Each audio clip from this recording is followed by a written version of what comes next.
If you ask me, Apple Computer is going to $2,000 a share, right? I mean, I'd be very, very long that company. Whoever's selling that stock must be a moron, right? I mean, this is a company that's going to actually have 4 billion devices out there. If they roll them over once every 4 years, they're going to sell 1 billion devices a year. And the thing that people they don't get, right? You either get it or you don't get it. I'm going to come back to your PC question. I know a lot about PCs. I bought 10,000, 20,000 PCs in my life. I got 3,000 sitting underneath my desks. You put a Dell computer underneath a desk, you don't care that it's loud and it's hot and it's a power hog and it's ugly and it's heavy and it's like an ugly beige cabinet with screws showing. You don't give a crap. You just want it to be $400 or $500. Okay? You put a phone in your pocket and you sleep on it or next to it.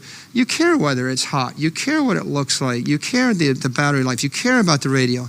This is an iPhone 5. This runs 10 times faster than an iPhone 4. There's not an 8-year-old on the planet that doesn't want an iPhone 5. Right? Who wants to wait 42 seconds to watch something download instead of 2 seconds? Nobody. Right? You don't have to be a genius to run an Apple computer. You just have to, every year, make the product a bit lighter, a bit more elegant, make it a better radio, make it a better battery.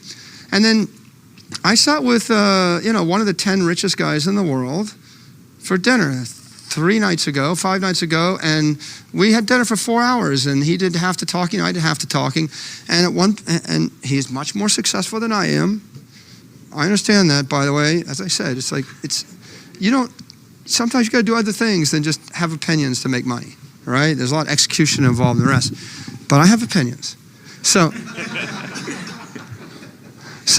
he said to me, Apple Computer, can these guys hold their prices? Aren't they going to follow the model of the PC industry? And aren't their prices going to taper down? Their 40% margins going to become 30 and 35 and 20? And it's another example of people just know enough to hurt themselves, right? If you're going to know a subject, you better know the subject, because being like a dilettante and knowing part of the subject is just enough to hurt yourself somehow. And I said, no, the gross margins don't have to tailor down. I mean, if you go to France, and this is the benefit of seeing enough, you go to France, you see Bernardo Arnault runs a company, LVMH. They're selling handbags for $4,000, $3,000, $2,500 each. This is a device that women view as fashion, and it's 10,000 years old. And for 10,000 years, no, the prices are not lower after 10,000 years. If you actually care about this thing, how many women have $300 pair of shoes? How many have 2? How many have more than 2? Right? The truth of the matter is when the technology goes from being a utilitarian vocational brick that I put under my desk, no one gives a crap about that, to being a piece of clothing, right? A fashion statement, extension of your personality, a piece of jewelry. And iPhones, iPads, they're somewhere between clothing and jewelry and accessory. At that point, they can hold that price point forever. They can basically sell you another $500 device every 2 years forever, because everybody's got 5, and that the first billion people have got that, and the rest of the world's getting elevated up. So I think that you're going to see you'll see a wider diversity of offerings. You'll see there will be cheaper tablets, and the $100 tablet will go to Pakistan and the 700 million peasants of China, and more power to them. That means those 700 million peasants are going to get a college education and get a master's in computer science, and I'll probably be hiring 20,000 of them.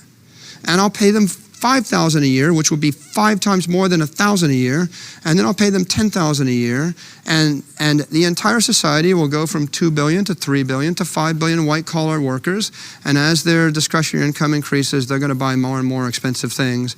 And anybody sitting in the middle of that, controlling the software application networks that have all the asset value in them, those companies are going to benefit in a marvelous fashion.